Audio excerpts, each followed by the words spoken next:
Hello and welcome inside the Sports Sermon. I am Dylan Stagge here today with Jason Gandhi, Michael Bailey, and our special guest for today, Nate Bohn, who is a manager at Xavier. So make sure you guys follow us on Twitter at the Sports Sermon.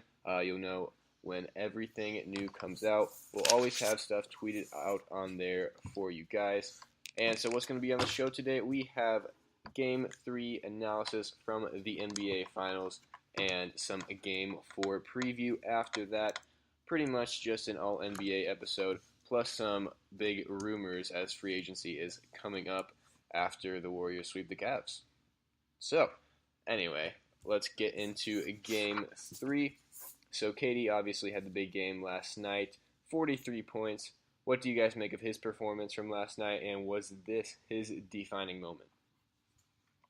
Yeah, so definitely Kevin Durant is the reason they won that game, and I know that if you guys listen to ESPN at all you hear about is how this is why Kevin Durant just ruined this finals and all this because they were able to win without Steph Curry, but I think that doesn't ruin the NBA, that almost makes it better because you're able to see we've been seeing this entire series. We've seen LeBron take on an entire team. Now they flipped it. Kevin Durant, his team struggled, and LeBron's team stepped up. So it was this exact opposite of a 1v5, where Kevin Durant had to carry his team. Yes, all of the starting five had double digits, but no one got over 10 in the starting five. It was 43, 10, 10, 10, 10.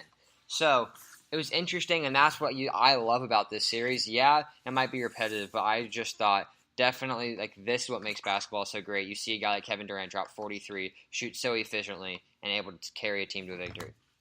Yeah, just based off the eye test last night, Kevin Durant was just pure dominant. And, Steph Curry didn't put up the points he normally does, but Kevin Durant made up for it. Mm-hmm. And I think probably made his case for passing Curry in the race for Finals MVP thus far. But, that'll have to do with Game 4. Yeah, that's a good point. I think that's on the show later to talk about the Finals MVP. I know that's something that's been heavily debated about also. LeBron, I think, still definitely in that conversation as well.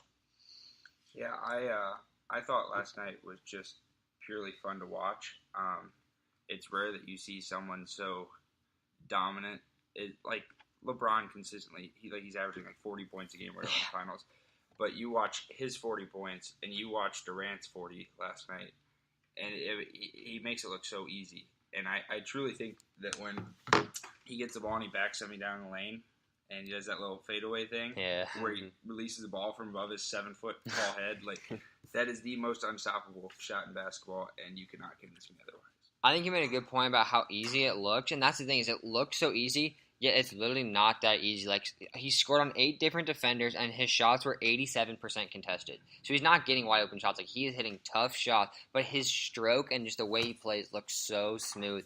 That's just the difference in LeBron. LeBron, it's hard to get, but also it doesn't take away from his greatness. But Kevin Durant can do the same thing in half the energy. It looks like. So yeah, it's not like the Cavs just stopped playing defense. Kevin Durant just stepped up.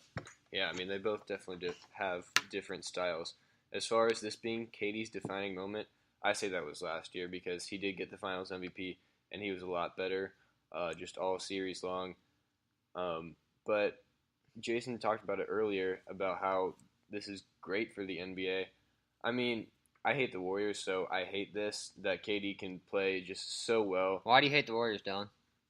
Because they make it to the finals every year, and I hate that KD left the Thunder and went to the Warriors, and I hate Draymond too, but that's for a different day. Do you hate the Cavs then too? Yeah, they make it to the finals every year.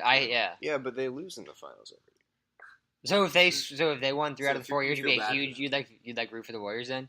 You just don't like repeating champions? I just don't like that Kevin Durant joined the best team ever. He hates super teams. You hate super teams? Is that correct? Yes, I don't like them. I don't know if we're ever going to see an era without super teams again. I just think that's how basketball is changing too. So I don't see a way that super teams don't last forever. You're not going to. I think Dirk Nowitzki. I think was the last NBA champion that won by himself. Say he doesn't like them. No, I'm just saying. I'm just saying. With that being said, I don't know if we're ever going to see another good team that's not a super team. Dirk Nowitzki might have been the last one-player team to win a championship, just because of the way the NBA is changing. Yeah, but I think KD's defining moment was last year because he was obviously great all series last year. But I mean, KD carried them last night. Like, the Warriors were absolutely terrible. Steph Curry, 3 for 16, 1 for 10 from behind the three-point line. Klay Thompson, 4 for 11. I mean, he didn't really shoot a lot, but he wasn't that efficient when he did. The rest of the guys weren't great, weren't terrible, but, I mean, those are the three guys that you expect it from. Curry and Thompson didn't step up, but KD willed him to a victory. Anyway, so let's talk about the Splash Brothers. Steph Curry and Klay Thompson. Why do you guys think that they did struggle last night? I mean, I don't think it's a matter of them being on the road. Like, obviously, there is something to that, but I don't think that's really the reason. I think it was just the Cavs really keyed in on them, and we saw Curry, as we all talked about, was the Finals MVP 2 games through, and so I think they started to key up on him. And something that was very interesting, you saw Rodney Hood, J.R. Smith make a concerted effort to run them off the line, would not give them any open threes, and I think that's the reason that we saw so many slipped screens towards the end of the game when there would be wide open dunks and wide open in the lane because they were making such a concerted effort not to give up those threes. So that's where I don't think it takes as much away from the Warriors as it is credit to the Cavs, but then even more credit to the Warriors to read that and slip those screens and make all those good plays. So I think the Splash Brothers struggled more because the Cavs played good defense, not because they had necessarily like a bad game. Obviously, they didn't play well because they missed their shots, but it wasn't they're missing open shots. There was good defense by the Cavs. I mean, Curry and Thompson, no doubt, are two of the best shooters in the league. Yeah. And every shooter has off nights, and it just so happened that two of them, they both had off nights last night, which kind of sucks if you're a Warriors fan. But if you look at this Warriors team, and two of their best players are having off nights and only score like 10 points below their average, something like that, and they're still winning the ball game. I mean, it's just incredible, and it shows that like the Warriors, like KD and other players, can step up and they can still win ball games. Yeah. What I think goes particularly unnoticed, and don't get me wrong, I am the biggest Rodney Hood hater you will ever meet. But I think last night he put in a great effort. I know we're going to talk about it later, but I mean, what I saw him do was like put the ball on the ground and drive a lot. And I know with this Cavs team, it's literally LeBron drives, kicks out to a shooter every time. And so Curry and Thompson don't really have to do anything except guard a spot-up shooter. So I think the fact that they had to guard the ball more, play a little tougher defense than they usually do, I don't think that's a huge difference, but I do think it really does make a difference when you're used to just, all right, I don't really have to do anything, and then focus on offense. Yeah. Yeah, I mean, that happens a lot with LeBron, too. I mean, we saw in the Celtics series, like, the games that he was just obviously tired, there was a couple of them, and, like, he just couldn't do anything. And now in this series, too, he looked tired even though he had, like, a 3-day rest between Game 1 and Game 2. Everyone said he looked tired in Game 2. So I think those teams, both the Celtics and the Warriors, are forcing LeBron to play defense, and I think I agree with you, the same thing kind of happened to Steph and Klay last night. I think also going on the road was a big thing. Obviously, no team shoots as well on the road. But again, I don't think it's really an excuse or really an explanation totally for why they weren't great. But yeah. Yeah, I mean, they still shot 35% from the three-point line, so like it wasn't like a horrible game, obviously. Like they shot better three-point percentage than the Cavs did, 29% for the Cavs. But I think that's interesting what you're talking about, Nate, because like it's just those 7 extra seconds in a possession that they have to defend for, and those like little seconds here and there, I think definitely add up. And I wonder if like they know that. Like I wonder if that's something like they're talking about, like, hey, we've got to limit these possessions and make them quicker, or do you think that's just something that like only we're bringing up? I don't know. Like, I haven't heard that before. I think that's interesting just to like think about, like, is Kerr mentioning that, or is that a thing that they're just like, oh, it happens, shoot better next time? I don't know.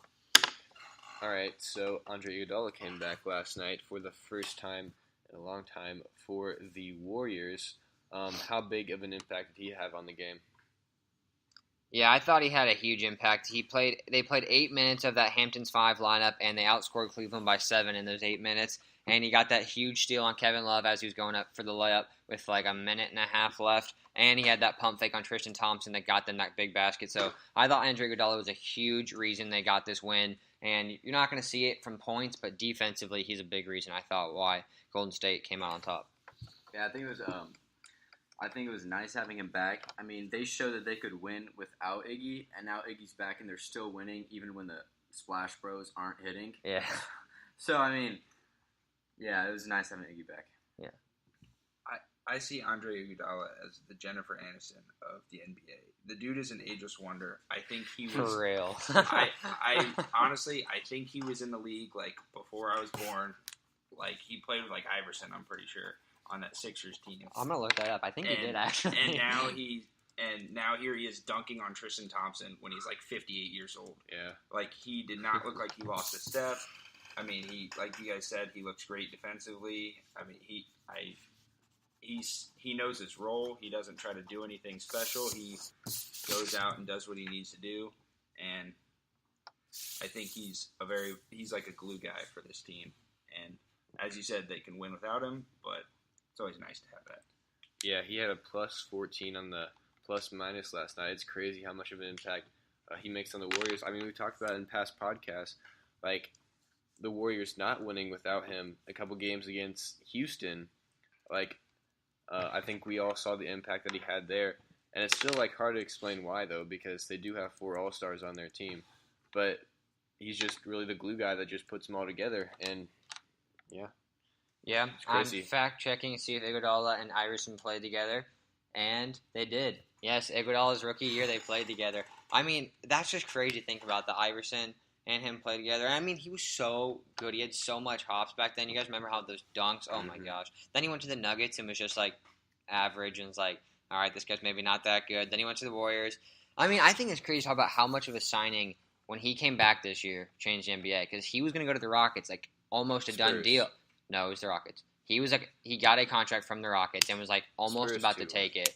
And like that was the difference in the series that some people thought was Andre Iguodala the reason they were winning those games. So like, what if he was on the Rockets? You know what I mean? And then PJ Tucker's not there, and it just I think that one signing changed the entire NBA playoffs, and that just shows how much of a big deal he is. You know what other signing changed the NBA? No. Kevin Durant. Yeah, for a good thing. All right. You think it still wouldn't be Warriors-Cavs if Kevin Durant didn't go to the Warriors? I don't know. I mean, obviously Oklahoma City would still be better, I think. They And wouldn't then- win. They wouldn't get ahead. They wouldn't pass. They were Golden up State. three- they were Nobody up else is 3-1 gonna on the win over Warriors. us. Yeah, they were not He going to proved pass. this year that They you- lost though 3-1. That's the thing. They were never going to. If they're not going to win when they're up 3-1, how would they beat them again? But yeah, Russ showed Russ this year. proved this year that he can't play with another superstar. Mhm. Yeah. I mean, He's I'm the not- Jordan Clarkson, but with more talent. He has to have the entire floor. Like, for real. Like, Jordan Clarkson has to have the entire floor to play good. Russell Westbrook has to have the entire floor to play good. And then obviously the Rockets too. I mean, having the Rockets having the same team against both OKC with Kevin Durant and the Warriors too. I mean, it'd be a lot more interesting out west. I mean, I think the playoffs would be more interesting because the series would go longer maybe, but, like, I think we'd still see Warriors-Cavs Part 4, I think. I don't know why that would change because we didn't see it change the first 2 years. It wasn't like that was a one-year thing, then it happened. Like, they Because played the for Rockets took the Warriors to 7 with KD on their team, and But, like, there's a lot of different things that changed because they would still have Harrison Barnes. They still have that deep bench with Andrew Bogut and Leandro Barbosa. I mean, obviously he's retired. But, like, those guys that aren't deep good bench. anymore. I'm just saying that deep Harrison bench. Barnes on a max. Harrison Barnes is Yeah. on a max contract. I and don't he's agree gone. with That's it, a but he bad- is. But he's on a actually max. playing well. Like, he actually is playing well for the Mavericks. Maybe he's another guy that can't play with good players. But, like, yeah. I mean, I think it's not fair to say the Rockets took the Warriors to 7 with Kevin Durant. They'd beat him if he wasn't there. Like, Yes, It's a that is totally completely different fair game. to say. how? But is that Rockets team different? if Yeah, Kevin Durant like, doesn't go to- both I mean, teams possibly. are I'm just- so I'm puzzle different. pieces that fall Yes. differently because- Exactly. All right, so let's talk about the Cavs now. Rodney Hood, he had 15 points in 26 minutes last night. Now that he has been freed from the bench, credit or criticize Ty Lue for how he's used Rodney Hood so far. I honestly have no problem with how he's used Hood thus far. Yes, obviously he played well last night, but the way I see it, he those 15 points that he scored, those were possessions where he got an isolation possession, which is an isolation possession you're taking away from LeBron. Mhm. Like I said, I'm the biggest Rodney Hood hater there is. Why? Why do you not like him? My roommate actually, he sent me a statistic one time. I forgot to save it, but he is like teams that he's on in the playoffs are like atrocious. For real? His playoff record is absolutely atrocious. I'm on it. And, like, his playoff stats in general. And I'm going to be honest, when they made this deal, like, at the deadline, I thought he was the best piece that they got out of it. I thought him and Clarkson were going to be, like, the next big thing in Cleveland. And I was utterly disappointed by both of them. But at the same time, I do think that it testifies to team chemistry in the NBA. Yeah. And how you could, because I still do think that Clarkson and even Rodney Hood still are, like, a lot more talented than they're playing like.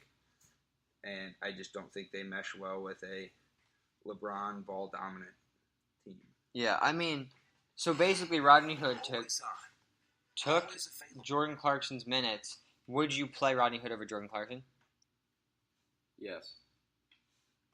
Yeah. Yeah. At this Yeah? point, I like George Hill getting more point guard minutes. He than got Rodney Hood. 27 right. Like he got 27 last night. Hood at 25. Would you give Hill like 35 and put Rodney Hood at like 15? Is that what you're saying? Like just take more minutes away from both of them? As long as he makes his free throws. Yeah, for real.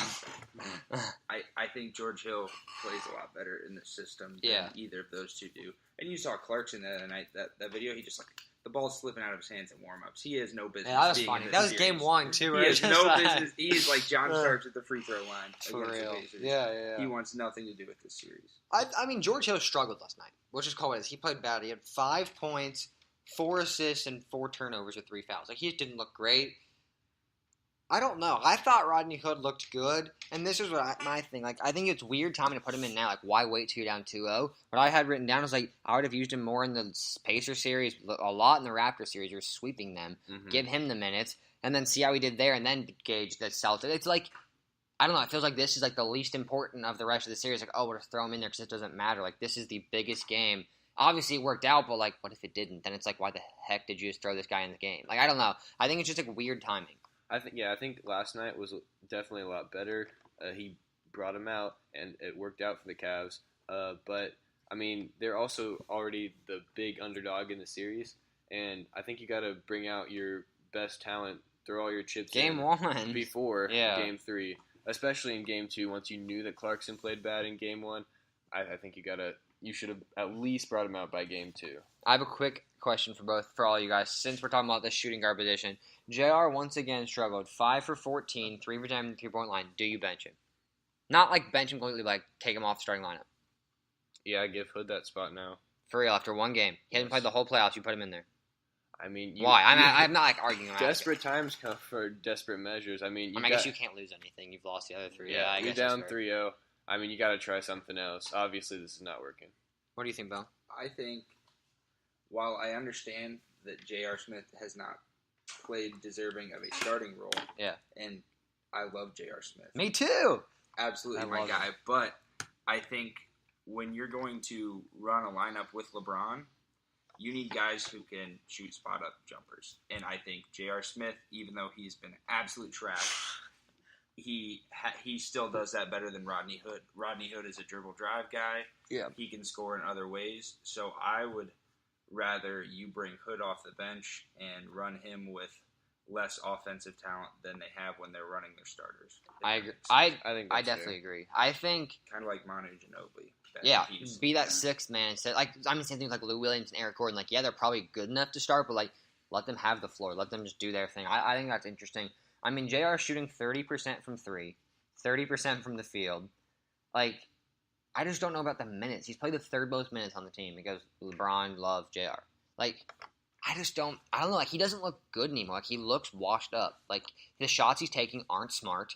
And he's shooting so many. He's never taken. But they were different. Like, at least they were somewhat open. Like, his game, I think it was last night we were watching it, and, like, there was a minute left. They're down by, like, 4, and and LeBron passed it to JR to shoot the shot. It was, like, a step-back, guy-in-your-face 3. I was like, it just is weird. I don't know. Like, maybe I'm overanalyzing, but I'm watching the game. Like, what are the Cavs doing? You're playing Rodney Hood randomly in the third game.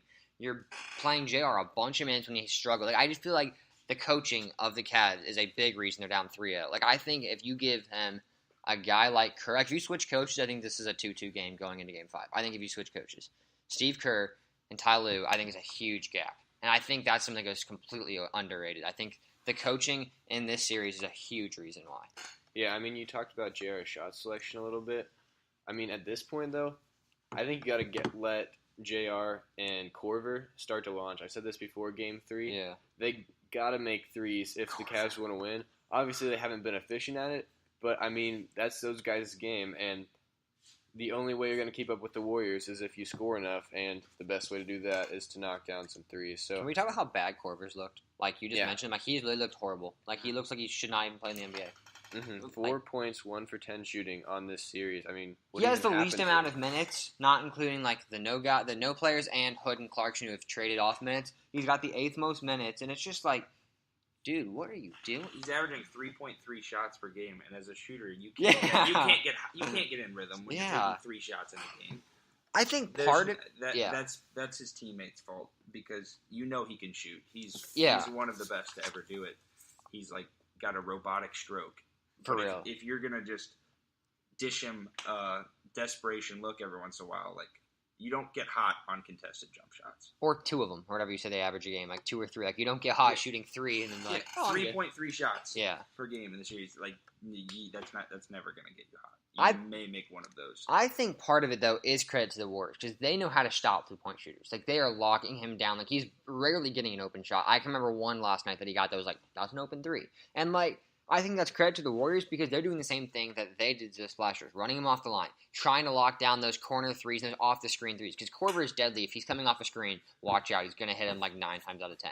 And that's where I think the Warriors have defended so well because they've got guys like Curry and Thompson. And that's something, again, that makes them so dangerous because how do you beat the Warriors? Shooting threes. What do the Warriors know how to defend? Threes, because they have it. You know what I mean? Like I think it's just something that's like there's so many levels to how good this Warriors team is.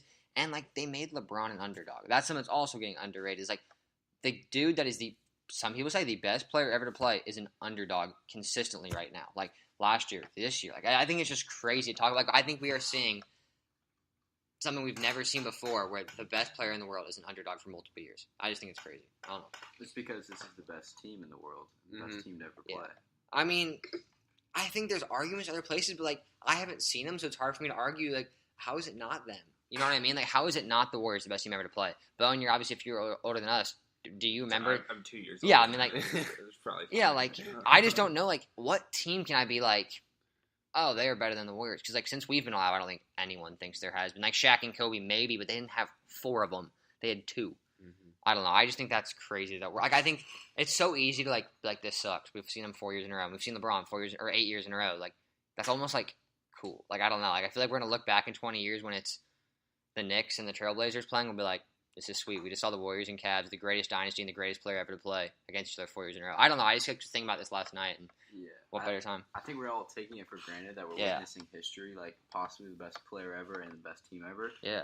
And, you know, in a couple years, it probably won't happen. There'll be different super teams or however that'll work out, and LeBron will be retired. And we'll probably miss watching LeBron play every year in the finals. You think so? You think he'll be like that guy, like, oh, I wish we would have seen him play a few more years, or like, I don't know. I feel like we've seen him enough, but I still think that we'll miss him, but not like to the level of like regret.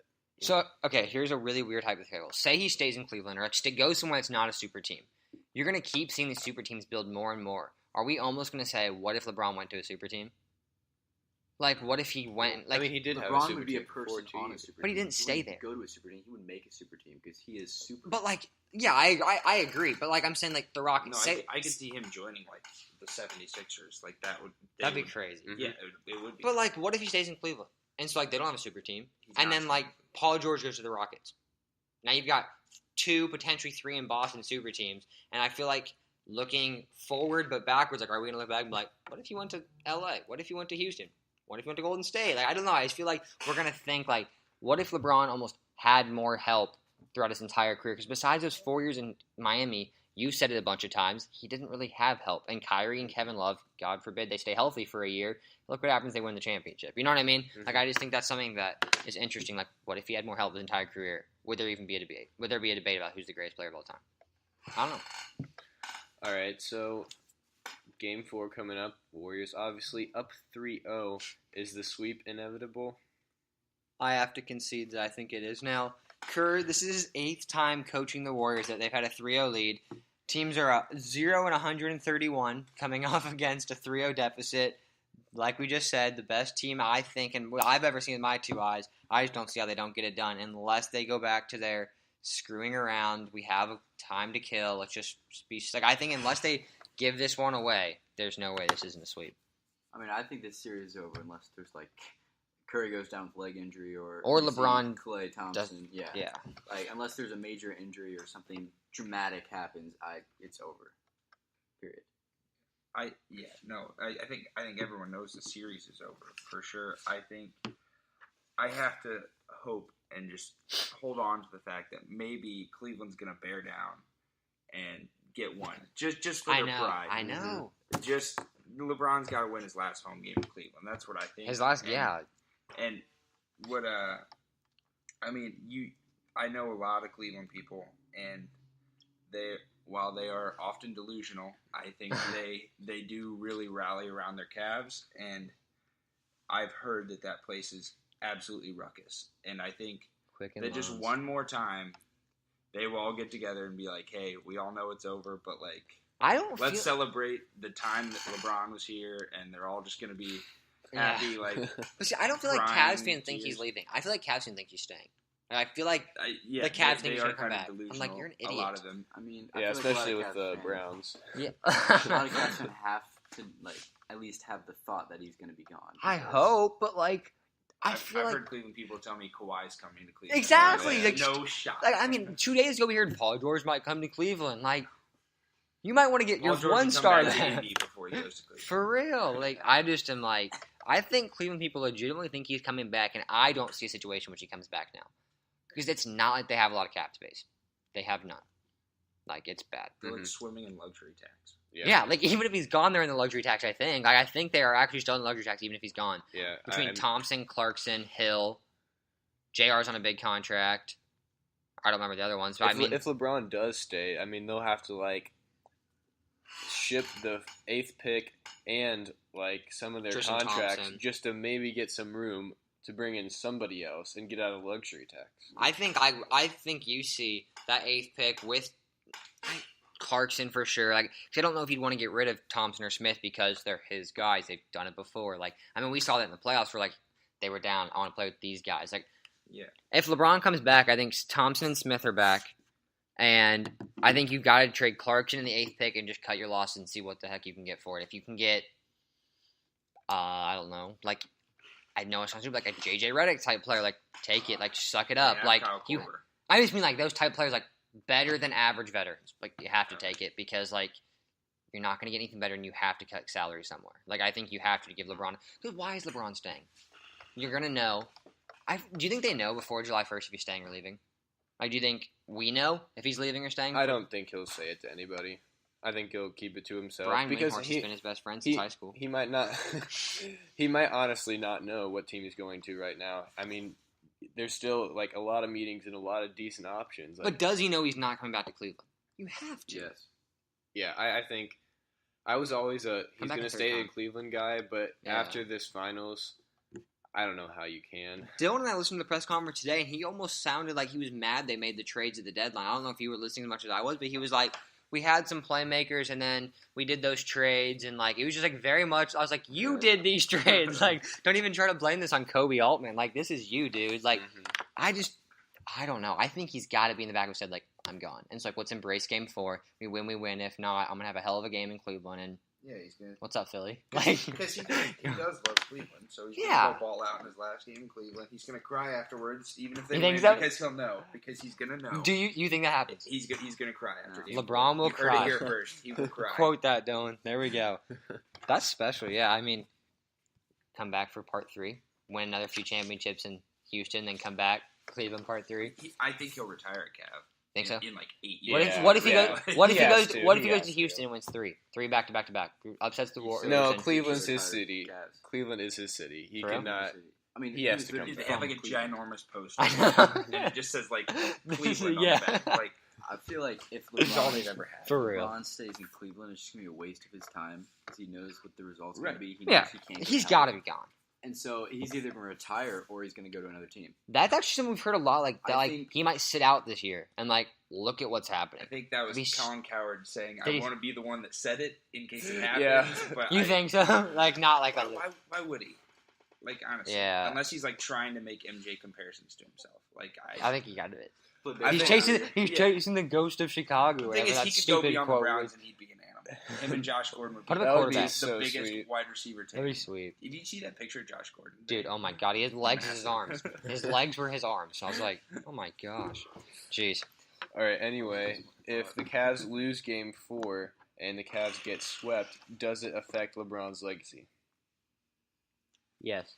I think it will because you have to get a game. If you're going to compare him to the greatest player of all time and Michael Jordan, a guy that didn't even lose in the finals, I just think you have to get one. You see guys like Allen Iverson, they got a game against, people say, maybe the best dynamic duo of ever to see with Shaq and Kobe. I just think that in my mind, you have to get one, or there's a little stain you've gotten swept twice. And I just think, from my perspective, I need to see him take one game, or I will look at him differently, and I will say that Jordan has not made it no conversation, but has re-put himself in first place. Because right now I'm okay, they're back and forth, but if he gets swept, Jordan is again comfortably in first place. Classic Lakers fan, always bringing up Shaq and Kobe in any discussion. Greatest dynamic duo of all time. What could have been? Anyway, I don't think it should affect LeBron's legacy too much, at least just a little bit, because again, no one blames him for the 2007 finals against the Spurs. I do. I think people. Who was he gonna pass to? Zildjius, Ilgauskas? Booby Gibson, bro. I don't know, but this is the thing. You got to the They found those guys on the street. But playing on the chain link courts before the game. But it's not like they got there in the finals. They've been there all season. He's played with them. If anything, this team's worse than the 07 season. Had a whole season to have chemistry with them. He beat the 06-07 Pistons, who won this championship 2 years ago in the playoffs, to get to the finals. It's not like these guys just showed up and were like, we're your new teammates. He played 90-something games with them. I cannot just give him a pass. Make him good, though. Yeah. It doesn't make him good, but you got to the finals, so why is the expectation changing once you get there? You got there, now show up. All right, well, besides you, no one blames him for the 2007 finals. And this team, we established a couple of podcasts together. This is the second worst team to ever make the finals, behind the 2007 Cavs. And the Warriors are better than the Spurs were in 2007. So I don't think you can blame him very much for this series. I don't think this series is going to really taint his legacy at all, even if he gets swept, because LeBron carried this team on his back. He has played outrageous. This finals. That's no debate. And when you're going up against what people are already calling the best team of all time, I think it's fair to get swept, because one player can only do so much, and if any series taints his legacy, it's against the Mavericks in 2013? 2011, when they lose in 6, when he was on the super team against the one superstar. Mm-hmm. Kevin Durant just won a game by himself last night. We all said that Curry and Thompson showed up. Kevin Durant just showed up last night and won a game by himself in the finals. So why are we giving LeBron a pass? Kevin Love is still an all-star. Basically did that in Game 1. They didn't win. That was his teammates' fault. I don't care. They didn't win. Kevin still could have showed up in overtime. Thank you. Kevin Love is an all-star. LeBron James had 5 minutes to score tied, not to win to overtime down 10. They were tied. I told you guys, I'm not hating on LeBron. I don't take this as hating on LeBron. It's if this was any player. If this was Kobe, I would be saying the same thing. You cannot get swept in the finals, because I just think that puts a taint on your legacy. It's not huge. I agree when you said it's not he went from being the second best player to being the 10th. He's still clearly in second. I think he's still one of the best ever to play. It's just I'm going to look back and be he got swept twice. I just feel that leaves a bad taste in your mouth, especially if he doesn't win another one. Depending on where he goes, he might not win another one. I don't think you can look at this series and say he didn't show, because you're saying that you got to show up for a game. I think he showed up to all these games. I don't think it's fair for you to sit back and say LeBron has not showed up for any of these games, because he's played his cheeks on. Yeah, but no, he's definitely okay. Show up. I guess that's not. I feel that you're right. You're right. That's not right to say that. Show up, because he has been the best player by far, and he's done everything he can. But I'm just saying, when I guess I'm taking it from how I feel I'll look back in 5 years. I do not agree that if it was this random player that was supposed to be really good in football, and you said he went to the Super Bowl twice, and lost them both, and they weren't close. I just feel like any sport you look at, if they get killed or like it's hard because this is a 7-game series, like you should be able to get one game or at least just make them like you should be able to push 1-1 game when you're at home. If they weren't at home, it's different. Like, okay, you didn't have anything to ride with. But your guy showed up last night. Are we debating that they didn't show up last night? Like, Kevin Love had a fantastic game. He played really good, shot the ball efficiently. We saw 6 for 13. Rodney Hood. Nothing special. I mean, that's best he's gotten. Like, they definitely should be able to win with that.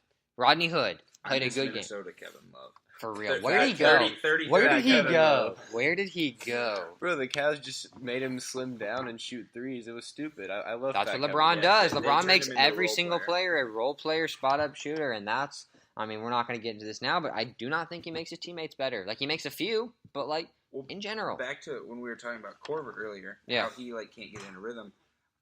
You were saying, like, well, the shooters for Golden State, like, they still find a way to get open looks. I think if you watch Golden State basketball and you watch Cleveland Cavaliers basketball, the Warriors, there's a lot of ball movement. There's not like one person being ball dominant. Every once in a while, Kevin Durant is ball dominant, but like if he's backing George Hill down in the paint, like I will give him the ball. 53 out of 49 possessions, I don't care. Yeah. But like when you pass, like you'll see plays where Steph will like pass somebody, and then he'll like run a circle around defense, and then like they'll pass 3 more times, then he gets a wide open look. With the Cavs, it's Korver stands in the corner, or but who is that on? Stands in the corner, and then LeBron just dribbles at the top of the key and drives and kicks to one of them. I think every once in a while a driving kick it couldn't be an effective offense, but when that's the only way that Korver gets shots, but who is that on? That's not on Korver. That's on LeBron. Yeah. No, I mean, that's what I'm saying. Is like if And don't get me wrong, LeBron is the best player on the team. He should have the ball the most, but like they're not utilizing him as a point guard. It's like just they basically don't have a point guard. I don't think they're running an offense. They're running the LeBron show. It's literally LeBron dribbling the air out of the ball until he finds what he wants. Like you just call for the ball at the top of the key and wait. I mean, I don't know. I think that's actually a really good point because that's not on Coach Lue. I think we can all agree that's on LeBron. Do something with the ball. Stop dribbling the freaking ball out for Coach Lue helps. He just sits there looking like a fish. Okay, real quick. I know we didn't talk about this at all. I know it's been a long podcast just going off on tangents, but like, can we talk about how J.R. Smith, George Hill, both of them made those mistakes in Game 1? Why the hell did Ty Lue not call a timeout? He knew they had a timeout. Like, you're an idiot. If J.R. Smith is running this way, the basket's this way, sack up and call a timeout. Like he has no clue what's going on. Like LeBron probably should have known there was a timeout. Whatever, you can blame that on him if you're a LeBron hater. That's what's going to be pointed out. But like, Ty Lue's the freaking coach. Call a timeout. Yeah, I mean he's definitely not the X's and O's guy. But what is he? He's not the personality guy. The guys don't love him. Like he's the guy. I mean he's wears a suit and stands up. He's much better as the second guy that brings all the guys' egos together. And I mean that's what he was for the Cavs before he got promoted to being the head coach. Before being the head guy, and really the Cavs don't have an X's and O's guy now. That's what I'm saying. If the Cavs had Steve Kerr, the series would be tied. The Cavs had Brad Stevens this year to be over. I mean, sweet. Yeah, Ty Lue is a bum of a coach. Would not have a job. I do not think I would take not any other coach. 25 of the 30 other coaches in the NBA right now besides him. Nate Bohn. I'd take McMillan. Oh, absolutely. Hell yeah, he got Oladipo to be a baller. He's about to get an extension. Yeah. I mean, you think about the coaches, like, besides the Igor Golokovic of Phoenix, like, these new guys that are coming in, like, who wouldn't you take? I'd take Steve Clifford over him. Wouldn't you? Yeah. Yeah, like, it's just like, even on bad teams, I'd take Luke Walton over him. Like, I just think Ty Lue is a horrible coach. You think he's fired this year? Real quick. Does he get fired? Yes or no? This offseason? Yeah. LeBron leaves. You have to. Yeah? Yeah. Yeah? I don't think he's a coach without LeBron on the That's team. what I'm saying. Yeah. Like, what are you going to do next year when LeBron's LeBron's not Casey there? got fired after being in the top 3 for Coach of the Year. Yeah. I don't think you can leave Ty. You can keep Low key, if I'm Dan Gilbert, I'm hoping they get swept so I can go get Dwayne Casey. Dwayne Casey with LeBron? That's different. It's not going to keep him around. I'm just saying, like, Dan Gilbert's not keeping LeBron around. If Dan Dan Gilbert's doing the opposite. Dan Gilbert's doing the opposite of if keeping they bring in Colangelo, Maybe Dan Gilbert can just try to sell the team to LeBron to keep him there. I think that's the only thing he can do at this point. For real. All right. Anyway, let's go back to the Warriors. Draymond Green is 2 technicals away from a suspension. Are we worried? No. No. I think There's not going to be another game. Yeah. Well, that's the thing. That's why I wrote down. If they sweep tomorrow, obviously not. But the thing is, I know it's not stupid. If they lose tomorrow night, he gets a technical. He's 1 away. This looks a lot like 2016. Gets 1 in Game 5. He's suspended for Game 6. Then Game 7. It's just they have to. I think matter of fact is they have to take care of business tomorrow. They have to. So you're saying this is not a must-win game? Yes. For the Warriors. No way. Must win. Must win. I'm going to leave. Yes. You have to. No. Yes. No. Yes. Must They win. can lose tomorrow, but then They can even gentlemen sweep and go win at home in front of their fans. Yeah. They're not Like, sold honestly, out fans. That's not even a For real, terrible not idea. sold out fans. All right. No, you cannot throw this game to win in front of your fans. You've you already have to won throw one it. with Why your not? fans. You won one last year with Who your cares? fans. Dude, it looks so much more badass if you sweep LeBron on his home court. No, it looks so You much give more him the badass double mid- if you if give I'm up dri- a game No. for free If you and sweep then LeBron go on his win in court, front he of does your the fans. Adam Morrison cries on For the real. big If scene I'm in the Draymond middle of the Green court. and we sweep LeBron on the home court, I am giving him 2 middle fingers and just going right up to him, just like hoping he hits me. Like, oh, I would want to see that. I cannot wait for tomorrow. If they win, I want to have a camera on Draymond, camera on LeBron, camera on Tristan Thompson. See what goes down. And Kendrick Perkins. Oh, yeah. Well, you know Yes. he's going to be... Oh, Trick my God. Perkins. That What guy's a such guy. a bum. Oh, my What a guy. gosh. All right, so finals MVP for the Warriors. Who you guys saying right now? I said leading scorer of Game 4. Curry and KD. Whoever leads the team in scoring gets my vote. I want to say Curry, I but... think even if Curry beats KD out in scoring on Game 4, I think KD still has it. For real? Yeah, just because of the Game 3 when he totally blew Curry out of the water.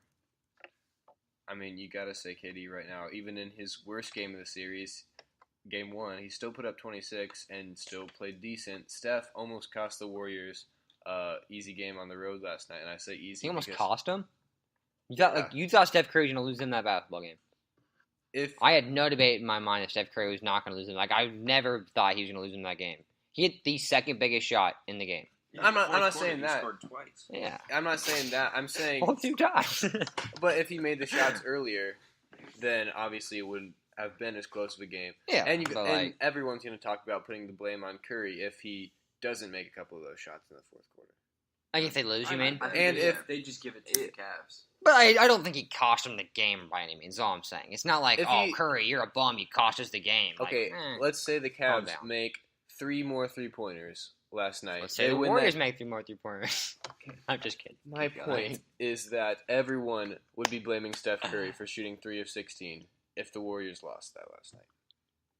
I don't know about that. I would agree with that. I think probably, but I think it's not as big of a deal because of the position they're in. Like, they're still up 2-1 or whatever. Like, you know what I mean? Like, I'm not saying it's a big deal for the series. I'm saying just in more than one it's a night. big I see deal. what you're saying. I it's think a you're big deal right. in terms of the Finals MVP. I see what you're saying. Okay. Yeah. I mean, but like, what if Curry has another 30-point game tomorrow night? He might still win. He's because, gotta get especially it. 3 because out of 4 games. especially because of the narrative.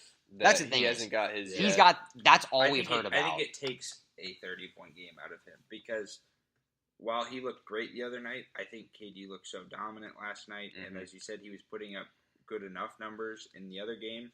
I think there's a difference when you watch Kevin Durant take over a game and when you see Steph hit a couple crazy shots. You're like, dang, man, Steph can shoot so good, but then when Durant takes over a game, you're just like, this is just, it's over. Like, he's just taking Mhm. over. But see, what if Durant and Curry both have good games on Game 4? I think Curry still gets it because we've heard this all series The long. stupid narrative. Steph Curry has yet to get a Finals MVP. It doesn't just mean they're going to give him one. I think he Yeah, but gets it. when you look at the I think it's been the a very Warriors- popular conversation. dynasty and you think of, oh, who's the main player in the Warriors? You always think Steph Curry. Like, he's the most iconic player on the Warriors. Yeah. And to, like, he hasn't gotten one yet. It's just so crazy to believe that maybe they just give it to him. I think they do. It's so I think easy they, to give him one. I think think they have to. this is what I think. It's If like good enough. like I said, I assume there's a sweep. If there's a sweep, Steph Curry scores over 20 points. He's got it. If it goes to 5, Kevin Durant's got it. If it goes more than 5, LeBron's got it. That's just I've thought about this, and I'm like, if it goes to 5, it's like, okay, Curry didn't show up in Game 4 or whatever. Game 3. If the Cavs win 2 games, you got it. I'm saying, if LeBron pulls 2 games, that means he's going to have to win one away. LeBron's got it. He should have got it when Iguodala got it. Can we all agree he should have got it when Iguodala got it? The stupidest MVP, Iguodala getting the Finals MVP for, like, half stopping LeBron. He still averaged triple-double in the series. That was dumb. Still Like- a pretty good pink diamond in 2K16. All right, game 4 prediction. Who gets it done? Warriors. I have to think the Cavs are going to bear down. For real? I How have much? to think. What? How much? How Going much by? do they win by? Yeah. Like 3 or like I 15? go like 6 to 8. Okay. Oof. So 6, 7, or 8. Like they pull away at the end, like free throws. Yeah, It's like like, free okay, throws, yeah, yeah. I got you. I don't think it's like LeBron hits a buzzer beater. Yeah, I got you. I think if it gets to that, like J.R. last- Smith gets an offensive rebound, hits a 3 for the win. last night, No. similar to I think it was whatever game that was when Durant hit that 3 in transition Last year is game 3. Yeah, wasn't it? So when Yeah, I- same spot. Yeah, same spot. Okay, Game 3. so similar to that game last year, you kind of feel like the Cavs are going to do something at the end to win, and then all of a sudden, just like it felt out of the ordinary when Durant hit that shot last Okay. year, and I felt like it kind of happened. Like at least for me watching it last night, I was like, "Oh, this!" Like it just kind of felt like similar to the Super Bowl when like the Patriots didn't score at the end. I was just kind of sitting there like you're like no, like it's Tom Brady, like he's gonna get another possession. Michael, how you feeling over there? No, like to be completely honest. No, yeah, did yeah, you not, he's a like, feel Patriots that? fan. No, I know Yeah, that, yeah, but like, yeah. did you not like feel that? It was kind of just like, wait, they didn't win this time.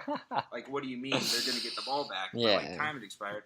So have felt like the Warriors have closed out a few games where you've been like, oh, the Cavs are probably gonna pull this out at home. I felt that last And night, just- though. Yeah.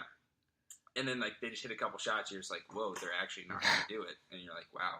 So this you Warriors feel team is like really good. I got you. As an avid Warriors hater, I'm not sure whether I want the Cavs or Warriors to win Game 4 because Why? because The if Warriors the too. Cavs You win, want the Cavs? if Yeah. the Cavs win, then they To get to watch go them home again. in Game 5, dominate, and win Dude, on their home I'm court. telling you, it's better to sweep LeBron than win at home. They've already won at home. If they hadn't won at home, I'd say, yeah, win at home. But, like, they've already won at home. Sweeping LeBron makes it that much better. And even if you went on the road, your fans are still gonna be happy. They'll be Yeah. in bars somewhere. They'll be or they'll all be at celebrating. Oracle freaking out. Like, Yeah. I mean, I think this team, 4 years in the finals, they just want to get the job done. And I think if they can sweep LeBron, they're the best dynasty in the NBA history. Like, sweeping the best player of all time. Anyway, I'm picking the Warriors though. 112 to 122. I picked the Warriors in 4. I think they get it done in 4. Yeah. So, us 3 think Warriors in 4. Bone, you think Warriors I in think 5? Warriors in 5, yeah. But I'm not on the we need to win at home narrative because back to what I said earlier, they did not even sell out Game 1. Yeah. There were like 300, 400 Mhm. seats available. Yeah, good amount. And I feel like that didn't get talked about enough. But like, name your favorite movie of all time. Happy Gilmore. Okay, would you pay to go see it in theaters 4 times? No. No. You love it once, Really you know, do maybe love you love go it back twice, a second maybe, time, yeah. like maybe even a third time if you really love it. But like 4 times, you're just like, dude, like I've seen this. I can quote the whole movie. You know what I mean? So But I think it's getting. different than I a think movie. I think it's getting stale. I think it's Basketball getting a little game's stale. you're bored of And I this. think the Warriors fans are bored of it. Right, are you bored of it? If you're a fan, you can't. Like, do you I'm wanna not see this bored of change? watching LeBron James average 40 points a game, and then Kevin Durant doing his thing, Saying and then watching Yeah. Steph like dribble around, look at the other shot clock, and then turn around. I was sick. And That was the hit it. coolest thing Yeah, ever. no, like so. I'm still enjoying the basketball. I do think it's a little stale. I would love to see. New storylines. Yeah, I would just love Just to see trade some the fresh players. blood. I'd love to see Victor Oladipo in the finals. Okay, something like okay. That. Klay Thompson to the You Pacers. should get a Lakers Pacers final going. All right, Aaron guys. Gordon to the Pacers. Heard Aaron Gordon? Gotcha. Yeah, Gotcha. from the Magic. Yeah. Restricted free agency. All right. Like him. Well, we have plenty of rumors to talk about. Rumor has it, and so the Colangelo thing, first up, is finally done, and Colangelo is gone for the Sixers. Is this the right call for him? Yes Yeah. and no. This is why I'm saying no. Yes, it was What do you obviously the right mean? decision to fire him, Okay. but the fact that he attended pre-draft They workouts didn't- yesterday, They didn't fire him. They mutually parted ways. But he actually resigned. Actually, Yeah, exactly. yeah. Yeah. But the fact that Colangelo attended workouts is kind of weird to me because, like, you just let him back in the building during an investigation. So I thought, like, because remember, like we know, like, we had it written down in the script to say, is he coming back because he did that? And I said, yeah. I was like, oh, he must be coming back because, like, you're not going to let this guy in the building and, like, get these secrets if, like, Yeah. I don't know. I just thought that was a little weird. Like, you just let this guy back in the building when you're going to get rid of him? Like, I don't know. I don't think you cannot let him into the building while there's a pending investigation going on, because by not letting him in, you're basically saying, like, yeah, dude, we already know. Like, but by letting him in, it's like, if you say you're not letting him in, you're saying he's done. The press hears it. Okay, he's out. This at least delays the storyline of, hey, like, he's fired. I guess that's true. I felt like when I saw that storyline, I was like, he must be coming back. I think you got to act like everything's normal. I feel that.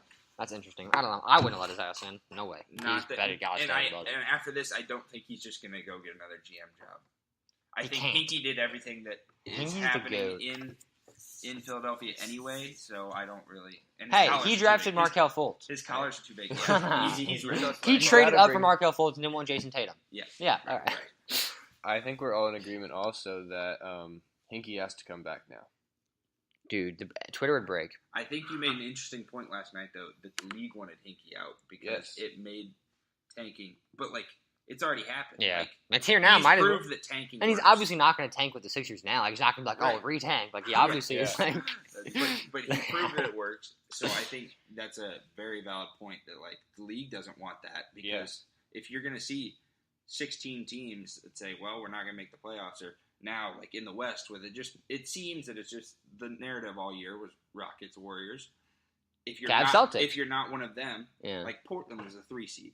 And got swept. Like, my buddy's a Portland fan. Like, I love Dame, but, like, they did not deserve a 3 seed. But, like, at the same time, the West was wide open. Stuck. Everybody could just tank and hope to, and then just roll the dice in the lottery. I think we're already seeing that, though.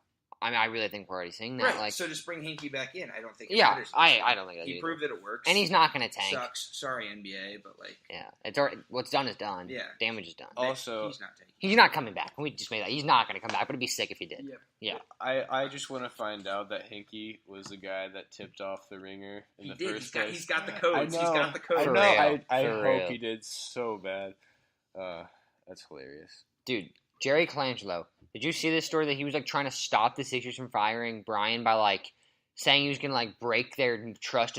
I have to find the official report. Dylan and I already talked about it a little bit, but like he was basically willing to risk like saying he's gonna like ruin your guys' relationships in the NBA if you don't keep my son and all this. Like it's weird. Like why are you trying to like save your son's job so much, Dylan? Do you see it? He threatened to interfere in the 76ers NBA relationships. Like what? Like that.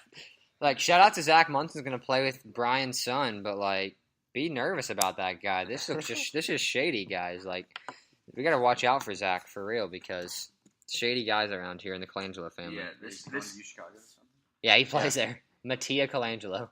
This sounds to me like something that somebody with a collar that big would be up to. It seems like one of those type of deals. If you don't get that joke, go find his burner accounts and look him up. You'll get it then. All right. Anyway, let's move on. We have a few Woj rumors to end the show. First off, if Anthony Davis is in New Orleans, he wants DeMarcus Cousins there with him, according to Woj. Do you guys agree with Davis? Should he want DeMarcus Cousins to be there with him? I think. Why not? Yeah, why would you not? I mean, I don't know if they're a great fit because like you can get a wing, but like they don't have money. So, like, DeMarcus Cousins can do it all, and at the same time, he takes post pressure off of Anthony Davis. Yeah, I mean, I think if there's a way, I would trade Cousins for like a that type of wing, like Paul George for Cousins. Okay. You know what I mean? Like I would like do that trade off, but like you can't. So obviously you want some. Well, yeah. I think they've proved. Well, it's been proven. Like when you see Portland getting swept by them, and Toronto getting swept by the Cavs, I don't think a 2-guard lineup does it anymore. True. 2-star guards doesn't do it anymore. 2 barely does it. Like anytime. And so now, I think. The Pelicans are trying to get to that 2. They thought, all right, let's try 2 dominant bigs, and I think it's closer. But I think their guard play kind of struggled. Besides Drew Holiday stepped up. Rondo was fine. He wasn't great. He shows up in the playoffs. He's a good backup. He'd be a great backup. I truly think like they need more guard depth, more wing depth. I think that they could get there with. I mean, Anthony Davis is an animal. Oh, yeah. Absolute animal. I mean, if he... And you pair him with Boogie Cousins. Yeah. I mean, do it all. So you've got Holiday, Davis, Cousins under contract. if you don't bring That's all back you Cousins, need. you've got cut everything. $690,000. You're not getting anybody with that anyway. So like you might as well just screw it. I'll take the luxury tax, get Cousins, and hope some of these wings figure it out. Hope each one more figures it out. Hope Solomon Hill, because like you're right, they need wings. Like They threw they're Solomon Hill the bag for hitting like a couple after the $13 million. Like what? They dropped a major bag on that guy. Like 12, 12, 13, 14, I think is his contract situation. Like, this dude doesn't play. He's always hurt or sitting the bench. Yeah. Yeah, I mean, for AD, like, you can look at that wing and guard depth and hope that you can get it somehow. You can't. But you can't. Yeah. And, I mean, you just got to surround yourself with all the talent that you can get. And right now, that only option is DeMarcus Cousins. So. Yeah. If Anthony Davis says, I want DeMarcus Cousins, and you're You're the taking Pelicans, you get DeMarcus Yeah. Cousins. Like, you give Is this he man worth a whatever max, he though? wants. He's coming off an Achilles injury. That's a big injury. Kobe was never the same. I can say that very Yeah, but Kobe obviously. was a guard. I don't think you need an Achilles. And Kobe was about 4 or 5 years older, too. He was 32, 33, I think, when he got the Achilles injury. I don't know what Boogie is. I'm just saying, like, if you guys know. He was 32 or 33, I think. I don't know. I think, Boogie was a rookie in 11. So. yeah. I So think that'd be he's 7 28, years. 29. I'll look it up while we keep I think he's talking. But 27. yeah. I think he's 27 because he left as a freshman. Yeah, he did leave as a freshman. He is 27 in 298 days. All right, so Close. yeah. All right. Anyway, so Houston is apparently going to be aggressive in trying to acquire Paul George this summer. Is this a good fit, and how does this change the free agency landscape possibly? I think he's This playing is C. news. You don't think so? Everyone's going after Paul George, and everyone knows that the Rockets are missing a dominant forward. Dylan told me before the show he doesn't think George is a good fit for the Rockets. No, I don't like it at all. I don't if think I'm he the is, Rockets. but like, Why not? Why don't who you else like are they it? going to go get? Wait, why don't you like it? 'Cause I disagree. Because I think he is a good fit. I think Paul George is a very good basketball player, but I Mhm. think when you pair him with Chris Paul and James Harden, who take all the shots, do all the dribbling, I don't think anyone really fits with that. I think they have two good guards, but I don't know a small forward that is going to fit with a Two ball dominant, Yeah, yeah. he's just going to turn into See, like I don't- what Ariza Tucker did last year, and Right. he's not that good of a 3-point shooter to make it worth a max contract. This or is where we whatever they differ, give him. guys. I don't think they should sign back Chris Paul. I just don't. I cannot pay him $47 million as a 37-year-old. That's what he'll be making when they made this promise they'd give him the 5-year max. He will make $47 million as a 37-year-old bum point guard that's never stayed healthy in his career anyway. I would not consider him a bum point guard. No, I He's mean, still like, very at good. that time, when he's 37, he hasn't stayed healthy in his prime. You know that better than anybody, Dylan. Like, he hasn't stayed healthy when you need him. Not that he's definitely a top 10 point guard. Don't get me wrong. I don't want to, like, think I hate Chris Paul. It's just, You do. he's 37, You hate $47 Chris million, Just admit injury prone. I think ideally for the Rockets, if you could get rid of CP3 and get LeBron and PG, because that's a fit. You get You can't just act like that's a normal thing. I mean, that's Just, what. oh, No, I mean, no, guess no, so. but no, Top no, tier but that's small forwards that are on the but that's market. what the Lakers are talking about doing. I'm saying the same. Like the Rockets have the Yes, same. and I think the Lakers are delusional there in thinking that LeBron Woj- and PG should be like, yeah, let's just pack our bags. For real, Woj said you saw this just like I did. Woj said LeBron James and Paul George will have a meeting about going to LA together. Everybody's gonna You have a mean the meeting about Clippers, everything. right? That doesn't. They're mean talking about it. Yeah, So- everybody's gonna talk about it. It doesn't mean it's gonna happen. But that's not crazy to think about. I'm just saying, if I'm the Rockets, I'm Daryl Morey. Chris Paul, I'm not paying $47 million when you're 37. So bye Felicia to you. James Harden, you're my point guard. Paul George, you're my 2. LeBron, you're my 3. That's a fantastic line. That's plan A. Plan B is you get CB3 and hope one of them come. Plan C, you just get Chris Paul and you do what you did last year. It's What a about perfect Capella? plan. You gotta No, don't pay Capella. Don't get me started. Capella's He's not so worth more than overrated. 10 I'm to with $12 you. million. Okay, well he's gonna go get a max deal. Like Yeah, so Nerlens let him go to Noel the did. Suns. Let him go to the Suns or whoever the hell They're wants to getting pay him. Aiden. They don't I need know him. that's weird that they like Did you announced see that. Aiden That was say so like, weird. I'm not working out for anybody else. I'm going number one. And he said, and like they watched the finals with him, like Devin Booker, Josh Jackson, DeAndre Ayton, Really? like Suns staff watch the game together. Like, all right, like it's just very abrupt. Like, all right, so first pick's decided. Yeah, but I'm just saying, CB3, I feel like he's get rid of the ball dominant point guard. Let Harden deal with that. Paul George, LeBron James, ideal fit for Houston. If you put those together with James Harden. I think any team will think that Paul George and LeBron James are an ideal. But fit. I'm saying don't go after Chris Paul, I guess, is where I'm saying what's differentiated. Like, obviously, I know what you're saying. PG and LeBron's obviously plan A, but, like, I think the decision to get rid of Chris Paul, I think, is a huge one that they have to make. Or give him a 3-year max, not a 5. I think Chris Paul is now bear with me here. All I right. think he's underrated in the way that he, like, you could see it in little, like, scenes between, like, plays. I think he does a lot more as a leader of a team than people understand. And so while, yeah, maybe he was not deserving of $42 million as a 37-year-old, don't get me wrong. Yeah. But, like, he's one of those guys that I think he has the type of game where he's going to dominate old men's leagues for years. I think he can hang in this league. I think his game translates. But are you paying him that? I've never found him as like an elite athlete. Yeah. So like I don't think at 37 that's going to change. He's still going to be wise as heck. But he's going to break down more than he already is. That's what I'm worried about, is his injury concerns. It's not like he's had a healthy plate. Like, we've been fine. It's just this is the first injury with his hamstring. He's been hurt for a lot of his career. You know it. I mean, it's obviously not going to be worth the value that he's going to provide then. Is it worth it next year? But yes, it's worth it next year. Why? So you're telling me I'm asking. You would pay him the 5-year max. Is it worth the 5-year max, paying him $46.7 million as a listen, would you pay him $46.7 million as a 37-year-old in exchange for a championship? They get LeBron, they win a championship. Is it worth it? You pay anything for a championship. Yeah, the championship is priceless. Yeah. So that's what I'm asking. So you would pay him, they win one championship together, now you're stuck with him, It's you're paying him absolutely 4 worth it. years later. Absolutely worth it. Okay, I'm just curious. I'm not disagreeing. I'm asking. I'm just curious. Okay. $47 million to a 37-year-old. That's just crazy to me. I wouldn't pay LeBron that as 37. That's crazy. When Joey Votto's a 40-year-old, he's going to make $20 million. Okay, that's because that's baseball.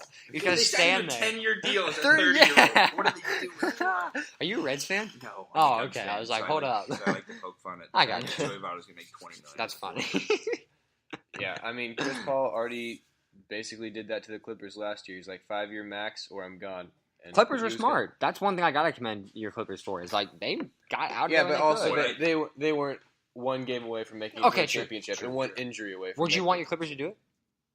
I was on the fence about it, but Really? I'm not mad about it now. Okay. What are you gonna say? My problem with the Clippers is that they let him walk in the fact that he had value, and I think like DeAndre Jordan has value. I think Blake Griffin had value. They already traded him or whatever.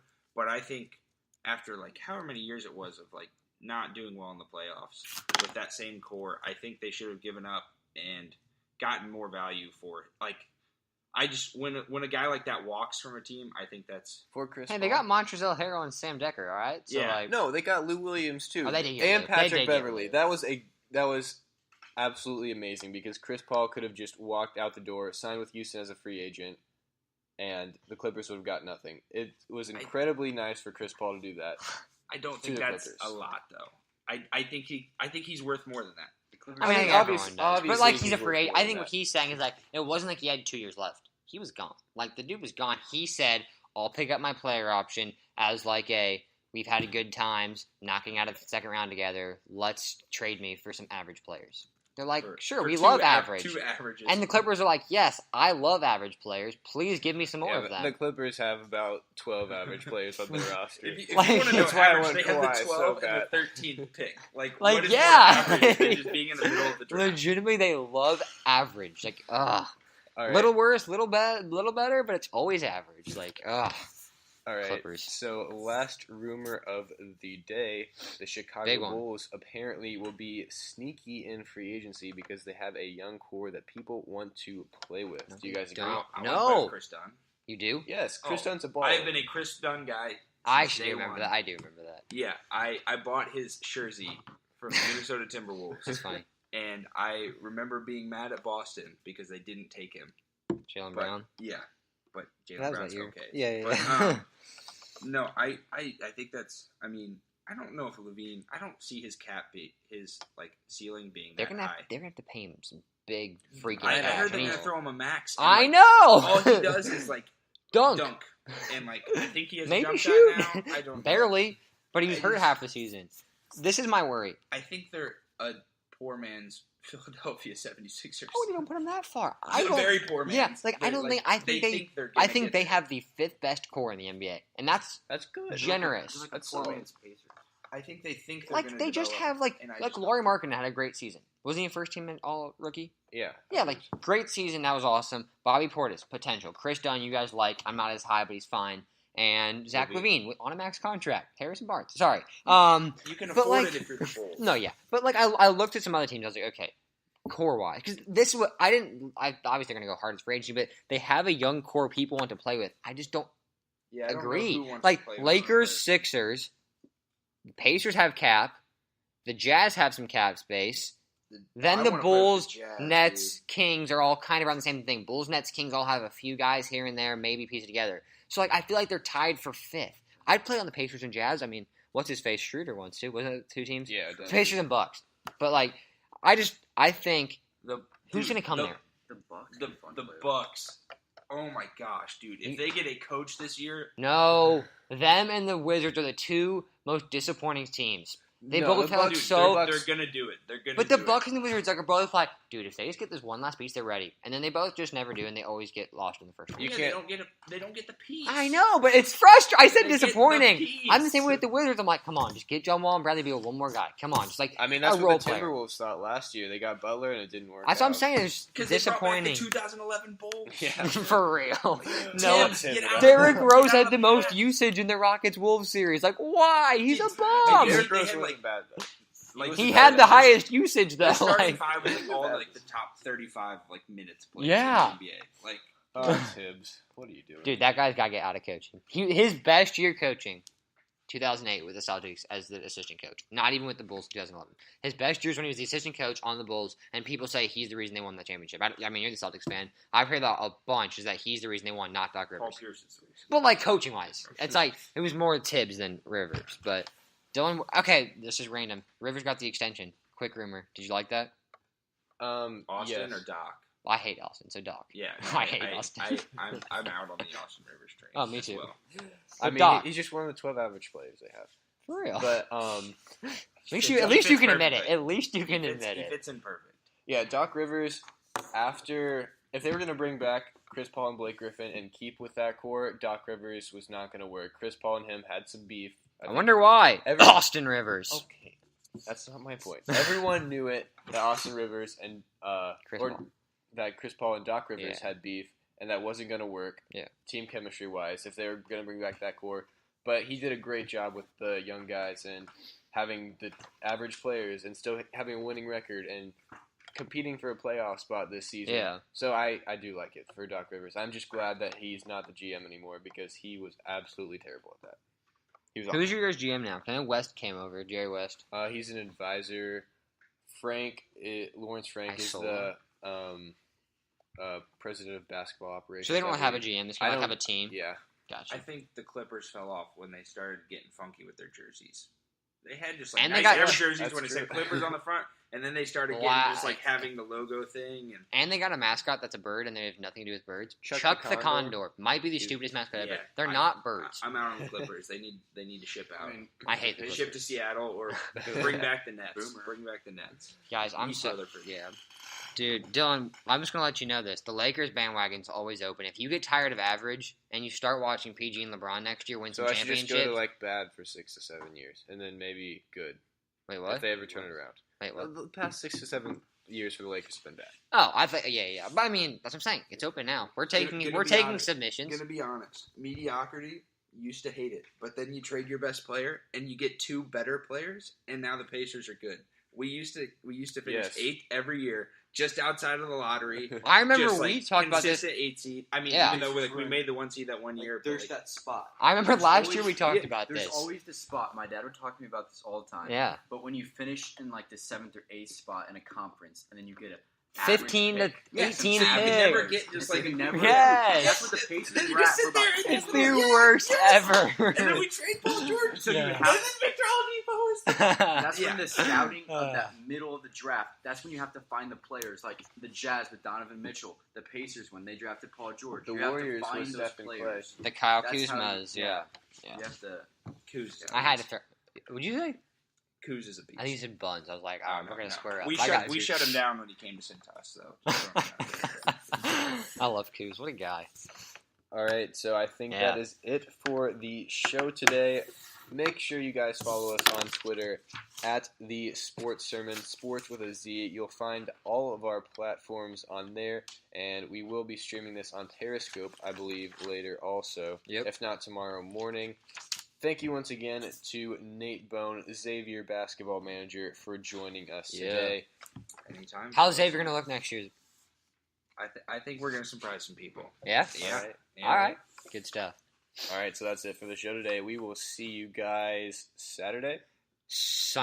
We have our open house, boys, Sunday. Early morning podcast, early risers. Come check it out. Either talking about the draft, getting into that, or we talk about the finals, how they're still alive. So, yeah, definitely be some good stuff. Follow us on Twitter. Like Dylan said, you can check it out at like 18 million different platforms. Just find one. If you're listening to it now, you found one. I'm proud of you guys.